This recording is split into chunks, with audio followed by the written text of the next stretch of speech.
Sagittarius, ito na yung reading mo. Unang reading mo for this month.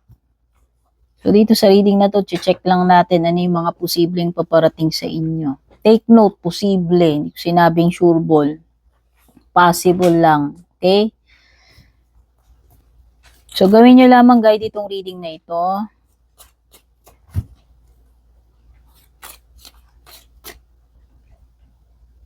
Kayo pa rin ang may hawak or may control. So, kung ano mga decision, actions na gagawin ninyo. Kunin nyo lang kung ano yung mga messages dito na maaaring makatulong sa situation ninyo. Okay?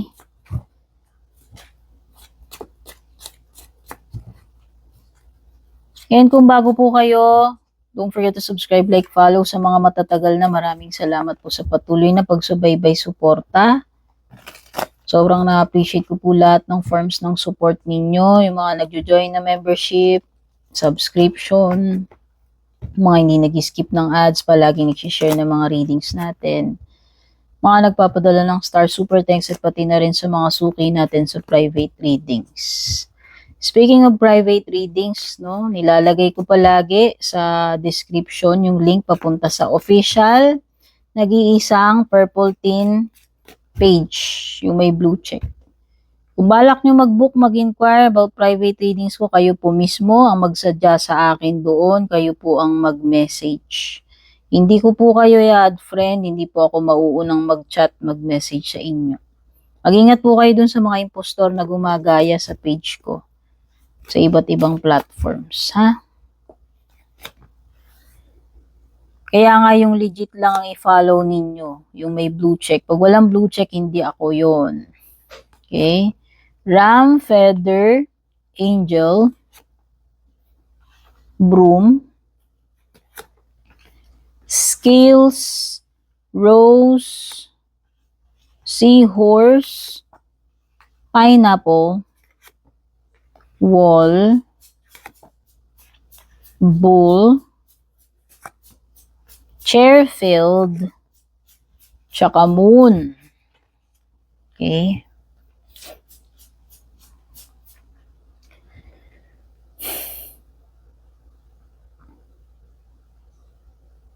So, mukhang meron ditong, itong RAM na to, pwedeng ang pinatutungkulan nito ikaw or yung, kung hindi ikaw, since reading mo to, pwedeng ikaw to o yung tao na nakakadeal mo.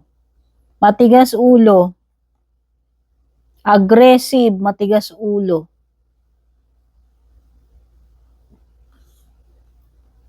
Okay? Pwedeng impulsive, pwedeng arrogant, no? Pwedeng sarado yung pag-iisip niya. Person na hindi makapag-control or masyadong ayun na, agresibo, impulsive. Someone you know is undependable and insincere. Or sino ba to? General reading to, ha? Ano man ang ugnayan mo dito sa tao na to, mukhang i-disappoint ka lang nito eh. Pwedeng paasahin ka lang. Hindi ka makapag-rely dito sa tao na to na magagawa niya ng maayos yung dapat niyang gawin. Pwedeng puro drawing lang, puro pangako, puro salita. Sinasabi niya pero iba yung ginagawa niya, hindi niya tinutupad yung mga sinasabi niya. Or pwedeng binabluff ka lang, binubuladas ka lang, no? O pwedeng mabulaklak lang yung salita pero wala naman siyang mai-deliver or hindi naman siya honest, sincere dun sa sinasabi niya. Okay? Angel is, ayan, spiritual guidance ito, protection from harm. So, andyan yung mga angels mo to protect you, to guide you along the way, ano man itong bagay na gagawin mo, tatahakin mo itong month na ito. Okay? You are guided and protected. Ang broom is may kinalaman sa bago. Specific, bagong bahay. Pero pwede rin naman hindi ito bagong bahay. Meron something dito na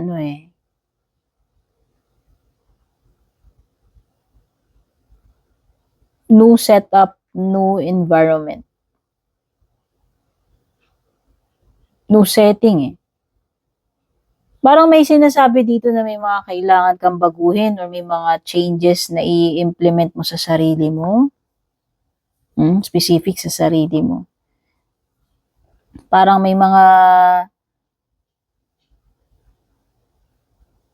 meron kang mga bagong batas na ipapatupad, charot. Sa sarili mo yun yung sinasabi ko specific Okay?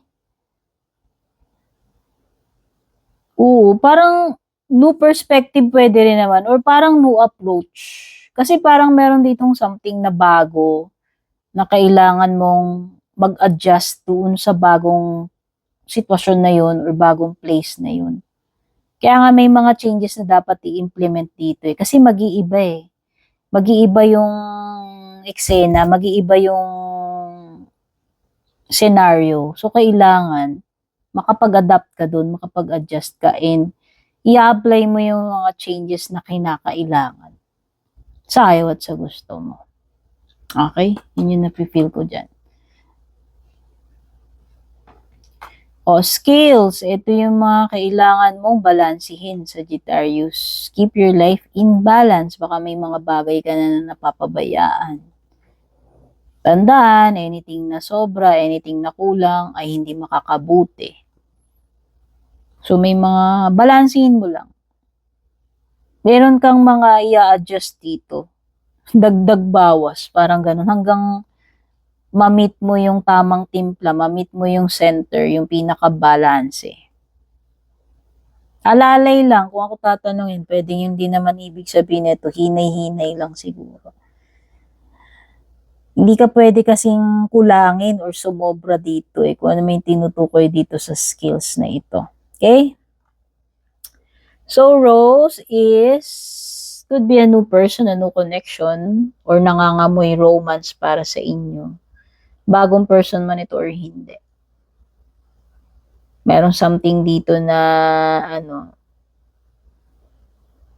nakakakilig, romantic, o baka merong baka may